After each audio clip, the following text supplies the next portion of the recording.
Hello my friends and welcome to Eastwicks Paper and Ink. Katie here. Thanks so much for stopping by my channel.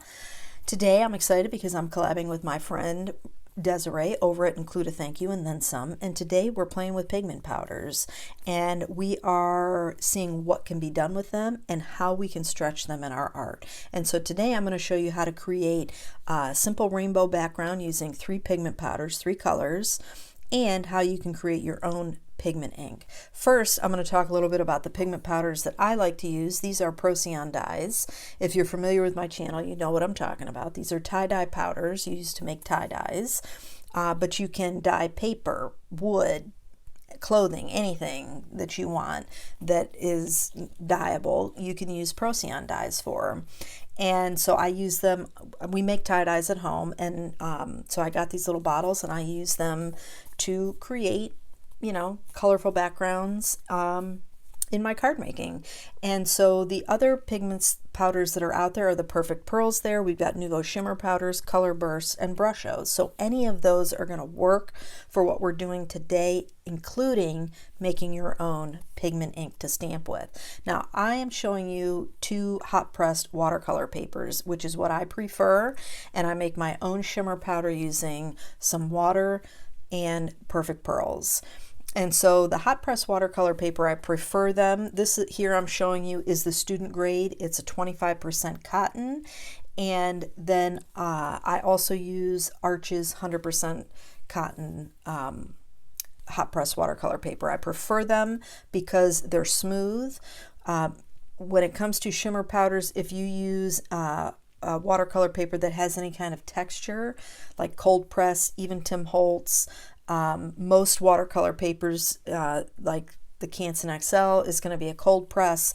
It's going to have a texture, and your shimmer is going to settle in those crevices. If you like that, totally fine. You can use those. I actually don't care for that as much, and I prefer it to be a smooth surface, and so I like the hot press. So here is the 100% cotton watercolor paper. And I wanted to show you both. These panels are going to measure 9 by 12. I'm going to trim those down to 4 by 9. You can trim them up however you'd like. Just based on what I was doing in the stamp I was using, I just thought it was easier to trim them up 4 by 9. And also the way that they dried is, you know, where I get my inspiration from and the stamps that I'm using. So here is both of the panels dried. This is the student grade, and you can see the difference. This is the hot press, or the 100% cotton. You can see how much that blended more on the 100% cotton than it did on the 25% cotton. So here's the panels trimmed up, and one of the things I like to do, because you have the stamp already stamped on your acetate, that you can put them on your panels to see what's going to look good. You know, maybe the black won't look right. Maybe you want to change it to white. Maybe you want to change it to a different color altogether. In this case, I'm going to stick with the black, and I like to use the Gina K Amalgam ink. This color is Obsidian because I find it stamps the best on any type of shimmer, whether it's the sprays like I'm using here, or I have a couple cardstocks in my stash that have the shimmer already on them, and it really allows the shimmer to shine through. It almost, it's like it seeps down in so that the shimmer can shine up through, instead of overlapping it. It's pretty neat in person. So once I'm done, this is just the basic. So I wanted to stamp this panel and show you, and I will trim this down in here in a few minutes, but here I'm going to show you how to create your own pigment ink to stamp with, because I'm going to use a turquoise color that I used on to create part of the panel. I'm going to make that for the inside panel, matching color. So here I'm just using the Hero Arts Unicorn White re-inker and some of the turquoise pigment powder that I have. And like I said, if you're familiar with my channel, you know that I use these a lot. And for those of you that are new to my channel, I hope that you like what you see and you'll consider subscribing.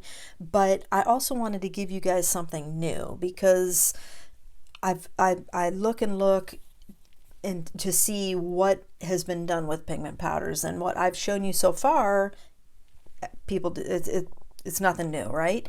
But this, I've never seen anybody take their pigment powders with their white reinker and create their own inks. And literally, you can just use a sponge dauber as your stamp, you know, as your ink pad, and you've got whatever colors you have in your stash of pigment powders to create your own pigment inks. So here I'm showing you with that turquoise, but in a second I'm going to show you the Nuvo Shimmer powder. So it doesn't matter what pigment powders you have, any of them are going to work. So here's the Sunray Crosette from Nuvo Shimmer powder. It's the only one I have, so I couldn't show you other colors. But I do show you this on a couple different colored panels, so that way you can see that it will work. And the one thing that I will encourage you, now here I just want to say that I added a little too much of the shimmer powder, and so I do add in a little bit more of the re-inker. And so when you do that, it's really just trial and error. What you don't want is you don't want it thick and pasty, but you don't want it super soppy. You'll know the consistency because everything will be mixed in, but it won't be too dry and it won't be too wet. And then I'm using my Teflon bone folder because everything's going to wipe off that. I recommend a little silicone, mat if you can get it from the craft store cheap. These sponge daubers I pick up locally at Hobby Lobby. On sale, I get a 25 pack for like $5. So normally they're $10, so at 50% off. You can have all kinds of little sponge daubers hanging around. And they sell a little case that you can keep them in cheap. So here I'm just inking up the stamp with my homemade Sunray Crosette pigment ink. And what's great about this is you can coordinate these to any of your stamps. And so for that turquoise panel that I just did a few minutes ago, I'm going to use that for my inside panel for my the main card that I'm making for the video today. So here I'm inking this up twice because I want to make sure I get a good ink, good inking. But what you can't tell in the bottle is that there's some red flakes of ink in this shimmer powder, in this Nuvo Shimmer powder. And so here I'm showing you can see some red dots, and then I'll show you the sponge dauber, and you can see that the stamp, when you ink it up, it picks those things up, and it's fantastic how personalized you can have your own inks for whatever project you're working on. So here, this is one of the panels that I trimmed up 4x9, and I should have stamped that up a couple more times so it was a little bit more bold, but it's still really pretty, and I can do exactly the same thing. Keep my colored panel for my outside and take my white panel and, die cut that out with one of my layering dies and use that for my inside panel to coordinate, and you got a pretty little inside panel for the inside of your card. Now here I'm showing you on some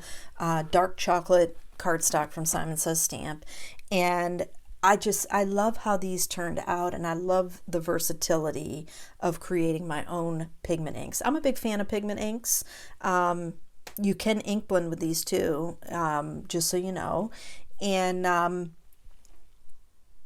I just think that it opens up a lot of possibilities for using your pigment powders, that you don't have to just sprinkle them on your cardstock and spray them with water. You can use them in other ways in your stamping and in your card making. So once I get that done, I am going to move on to finishing up the card. And here I'm just stamping my sentiment that's just going to say, sending thanks. My son's girlfriend graduated high school on Saturday, so I'm making her a set of thank you cards to send out for her gifts. And so it's just going to say sending thanks, and the inside will be blank with our pretty blue stamped turquoise flower panel on the inside, which you're going to see here in just a second. Now, I hope you enjoyed the video. If you did, please give it a thumbs up, and if you haven't yet subscribed to the channel, I would love it if you would. Also, don't forget, go down into the description box. Links for everything I've used will be in there as well, but at the top is going to be a link to Desiree's video. Below that, I'll list a playlist for all the videos that I've used pigment powders and these Procyon dyes. I picked mine up at Dharma Trading Company. I will link up for a small, I think it's a 6 or 8 pack of colors from Amazon if you want to get started with using pigment powders. Here I'm making a mini slimline card, so your card base is going to measure 6 by 7, and then on the 7-inch side you're going to score at 3.5 inches, and that's going to give you a nice little frame. Now here I cut my panel out, the colored dyed panel, with the Cat Scrappiness stitched roped mini slimline dies, and I'm going to do the same for my inside panel so it'll get a pretty decorative border. And that's going to finish up the card, my friends. I want to thank you all so much for joining me today. I hope you go check out Desiree's video. If you're new here from Desiree's channel, hello, welcome. I hope you enjoyed what you've seen. I hope you subscribe. I hope you stick around, because I have actually a few more ideas. I had to, I struggled with how to incorporate what I wanted to do in this video, because I had several things. So I actually have a couple more things that I can show you that you can use your pigment powders for, that I figured I'd just save for another video or other videos. So please hit the subscribe button, ring the bell, select all notifications. That way you're notified each time I upload a video. And here I'm just adding some of the iridescent clear droplets. I really like iridescent clear droplets or gems, anything clear, because it picks up the colors that you've put them on once the glue has dried, and they really blend into the card panel and pick up those other colors. But that's going to wrap it up for me today, my friends. I want to thank you all so much for joining me today. I hope you have a fantastic day, and I'll catch you in the next video.